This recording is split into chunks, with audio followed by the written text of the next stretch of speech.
Now we also want to be able to graph these, so when we're dealing with this exponential growth, we want to be able to graph that. And so I'm going to go back to that first example that we had there, and we're going to go ahead and work on the graph there. And so remember, this is what we had when we simplified the growth factor there. We had 1.065. We were taking it, I'm going to use the generic here because I'm not just looking at one specific time now. I'm looking at the graph of all the different times here. And so understand that t that you're working with there, that's just like our x coordinate, and then the y is still going to be our y coordinate. And so t is going to be this x-axis here. Our y is going to be our standard y-axis there. And so if you look at some of these now, when you plug in 0 for t, remember anything to the power of 0 equals 1. So this to the power of 0 equals 1. 1 times 1,000, that's going to equal 1,000. When I plug in 1, I put 1 there. 1.065 to the power of 1, that stays here. I move it over 3 spots, that's going to be 1,065. So you should be able to get a couple pretty easy. And then remember the one that we did, we knew that after 5 years, it was going to be at 1,370 approximately. It's okay for the purpose of this if you can go ahead and use some approximations there. Now, we got to be real careful when we go through and do this. You know, going along this for the number of years, I'm probably okay going by ones, but I definitely don't want to go by ones going up here.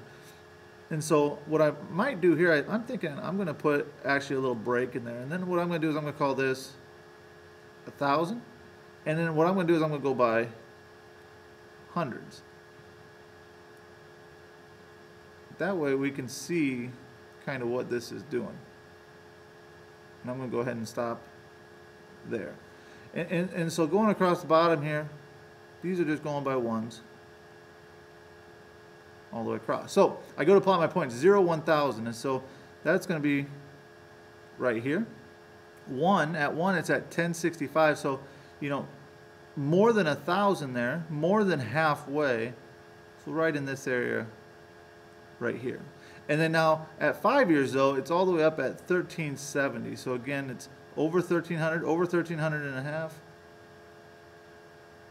So we're right there. You're going to see this is common. You're going to have a curvature. And on exponential growth, since it's getting more, it's going to actually curve upwards. Now, the other thing that you have to watch for, and we'll see if I can do this on the computer here. You also have to look at the other side, and all of these will have the same idea.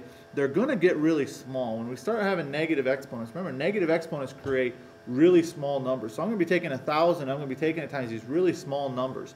But as you think about it, I'm still going to be taking it times a positive number. If I take a positive times a positive, then I'm going to still have a positive. So y is never going to be down here negative. What is going to happen is, as it comes through here, it's going to get closer and closer and closer and closer and closer, but never actually get to the x-axis. So it comes down, works closer, closer, closer, but never actually gets there. So when you do your graphs, the part we'll be focusing on is this curve up, but then also continue it back. And remember when you continue it back, not to cross that x-axis. Let's graph the second one as well. If you think about this, at 0 hours, when you first started there, right when we looked at the bacteria, it was at 100. After the first hour, then it doubles, so it's at 200. Now it doubles again after that hour, and so it goes to 400. If you put in 2 here for t, 2 squared is 4, 4 times 100 is 400. This one, again, I'm going to go by ones here, just for hours there. For here, I'm going to go by hundreds.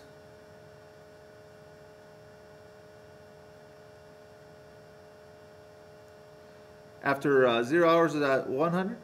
After 1 hour, it was at 200.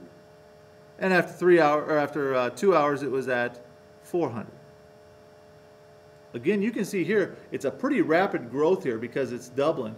This is 5, 6, 7, this is 800 right here. That's where it's going to be next up here to give you an idea of just how rapidly that's growing. So you really look at it here, and we're really going steep. Now, we're never going to be actually vertical. It's going to look like we're going vertical there, but we're never going to be going vertical. It's always going to be kind of growing as we go along there. It's the same idea here. It's going to look like we're going to get horizontal here, but it's just because of the thickness of the pen. It's never going back up, even though it looks here when I drew it like it's going back up. It's never going back up. It's working down, down, down, down, down, closer, closer, closer to the x-axis. It never quite gets there. It gets very, very close as it possibly can, but it never quite gets there. Okay, and so all our graphs for exponential growth are going to look like this, where they go uphill. This had a growth rate of 100%. Since it was growing 100%, so in other words doubling, it's going up very steep.